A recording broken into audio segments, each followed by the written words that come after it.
Hello বন্ধুরা, আমি অঙ্কিতা আজকে নিয়ে চলে এসেছি তোমাদের জন্য একটা ছোট্ট নতুন ব্লগ, যেখানে আমি এবং আমার দিদি চলে গিয়েছিলাম ঠাকুরের জন্য কিছু জিনিসপত্র কিনতে। তো প্রথমেই চলে এসেছিলাম একটা কাঁসা পিতলের দোকানে। এখানে এসে একটা ছোট্ট ত্রিশূল নিয়ে নিয়েছিলাম পিতলের শিব ঠাকুরের জন্য। এবং তারপরে নজরে পড়েছিল একটা ময়ূরের পালক দিয়ে তৈরি বেশ সুন্দর একটা পাখা, যেটা দেখতে বেশ সুন্দর। এরপর নিয়ে নিলাম কয়েকটা আসন ঠাকুরের জন্য দেখতে সুন্দর দেখে, এবং এরপরে বিভিন্ন রঙের জামা কাপড় কেনা হলো। এবং আমাদের একটা ইচ্ছে ছিল যে গোপাল ঠাকুর কেন ট্রায়াল দিয়ে জামা কাপড় কিনবে না, যেখানে আমরা ট্রায়াল দিয়ে জামা কাপড় কিনি। তো আমরা দুজন গোপাল ঠাকুরকে নিয়ে চলে গিয়েছিলাম ট্রায়াল দিয়ে জামা কাপড় কিনতে।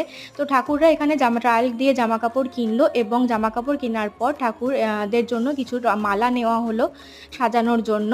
এরপর টোটোয় উঠে পড়লাম বাড়ি আসার জন্য, এবং বাড়ি আসতে গিয়ে আমাদের কিছু বেশ সুন্দর লাগছিল, আবহাওয়াটা বেশ সুন্দর ছিল। এরপর চলে এলাম বাড়ি। চলো বন্ধু, টাটা।